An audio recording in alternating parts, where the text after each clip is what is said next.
महागाईच्या आगीत होरपळणारी जनता आणि इंधन दरवाढीचे दुष्टचक्र. केंद्र सरकारने अवघ्या आठवड्याभरात तिसऱ्यांदा पेट्रोल आणि डिझेलच्या दरात केलेली वाढ ही आधीच महागाईच्या विळख्यात सापडलेल्या सर्वसामान्य जनतेच्या जखमेवर मीठ चोळणारी ठरली आहे. दरवाढ केवळ 90 पैशांची किंवा 3-3.5 रुपयाची असल्याचे सांगून तिचे गांभीर्य कमी करण्याचा प्रयत्न होत असला तरी अर्थव्यवस्थेवर होणारा तिचा परिणाम अत्यंत व्यापक आणि दूरगामी आहे. इंधन हे केवळ वाहन चालविण्याचे साधन नसून संपूर्ण अर्थचक्राचा कणा आहे. त्यामुळं पेट्रोल डिझेलचे दर वाढले की त्याची झळ प्रत्येक घरापर्यंत पोहोचते. आधीच गगनाला भिडलेली महागाई आणि त्यात बाजारात निर्माण झालेली कृत्रिम इंधन टंचाई यामुळे सामान्य नागरिक अक्षरशः होरपळून निघत आहे. या परिस्थितीचा सर्वाधिक फटका ग्रामीण भारताला आणि कृषी क्षेत्रात बसत आहे. नमस्कार, मी अनुष्का आणि तुम्ही पाहताय दैनिक राज्य लोकतंत्र. सध्या खरीप हंगामाच्या पूर्वतयारीचा महत्वाचा काळ सुरू आहे. आधुनिक शेती पूर्णपणे डिझेलवर आधारित यंत्रणांवर अवलंबून आहे. ट्रॅक्टर, पंप, मळणी यंत्र, कापणी यंत्र याशिवाय शेतीची कामं अशक्य झाली आहेत. अशा वेळी डिझेलची टंचाई आणि वाढते दर यामुळे शेतकऱ्यांचे नियोजन कोलमडले आहे. वेळेत मशागत आणि पेरणी झाली नाही तर त्याचा थेट परिणाम अन्नधान्य उत्पादनावर होणार आहे. म्हणजेच आजची इंधन टंचाई उद्याच्या अन्नधान्य तुटवड्याचे आणि आणखी भीषण महागाईचे बीज ठरू शकते. सरकारकडून या परिस्थितीवर दिली जाणारी कारणं मात्र संतापजनक आहेत.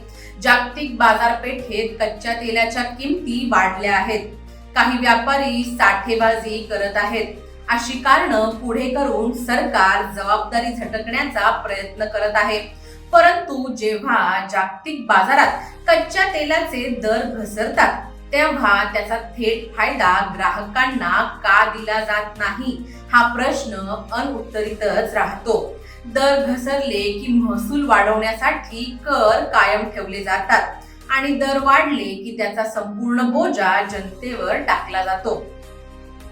केंद्राचा अबकारी कर आणि राज्यांचे मूल्यवर्धित कर हेच प्रत्यक्षात इंधन दरवाढी मागील मोठे कारण आहे. त्यामुळे आंतरराष्ट्रीय परिस्थितीचं कारण पुढे करून सरकार आपली नैतिक जबाबदारी टाळू शकत नाही.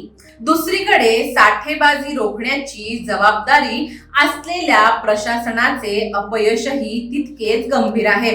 जर डिझेलचा कृत्रिम तुटवडा निर्माण होत असेल तर पुरवठा आणि नियंत्रण यंत्रणा नेमकी काय करतेय हा सवाल उपस्थित होतो. पेट्रोल डिझेलचे दर वाढले की केवळ वाहनधारकांनाच फटका बसत नाही तर संपूर्ण बाजार व्यवस्थेचे गणित बिघडते. वाहतूक खर्च वाढल्यामुळे भाजीपाला, दूध, धान्य, बांधकाम साहित्य यासह प्रत्येक वस्तू महाग होते. महागाईचे हे दुष्टचक्र अखेरीस सामान्य माणसाच्या स्वयंपाकघरावर घाव घालतं. सरकार दरवाढीचा डोस हळूहळू देते जेणेकरून जनक्षोभ उसळू नये. पण हीच पद्धत अधिक घातक ठरते. आधीच रोजगार, शिक्षण, आरोग्य आणि घर खर्च यांच्या ओझ्याखाली दबलेल्या नागरिकांचे बजेट पूर्णपणे कोलमडत चालले आहे. विरोधकांकडून सरकारच्या आर्थिक धोरणांवर होत असलेली टीका केवळ राजकीय म्हणून फेटाळून लावता येणार नाही. कारण वास्तवात बाजारातील परिस्थिती आणि सामान्यांच्या जीवनातील संघर्ष हेच त्या टीकाला पुष्टी देत आहेत. आता सरकारनं केवळ जागतिक परिस्थितीचं रडगाणं गाण्याऐवजी ठोस निर्णय घेण्याची गरज आहे. केंद्र आणि राज्य सरकारांनी महसुलाच्या हव्यासापेक्षा जनतेच्या हिताला प्राधान्य दिले पाहिजे. इंधनावरील करांमध्ये कपात करणं, पेट्रोल डिझेलला जीएसटीच्या कक्षात आणणं आणि देशभरात समान दर रचना निर्माण करणं ही काळाची आणि आजची गरज आहे. त्याचबरोबर शेतीसाठी डिझेलचा स्वतंत्र कोटा राखीव ठेवून ग्रामीण भागातील टंचाई तातडीने दूर केली पाहिजे. शेती क्षेत्राकडे दुर्लक्ष करणं म्हणजे देशाच्या अन्न सुरक्षेची खेळ करण्यासारखं आहे. लोकशाहीच्या व्यवस्थेत सरकार हे जनतेचं विश्वस्त असतं, मालक नव्हे. जनतेला महागाईशी जुळवून घेण्याचा सल्ला देणं हे लोक कल्याणकारी राज्याचे लक्षण ठरू शकत नाही. सरकारने आपल्या धोरणात संवेदनशीलता आणि दूरदृष्टी दाखवून सामान्यांना दिलासा देण्याची हीच अगदी योग्य वेळ आहे.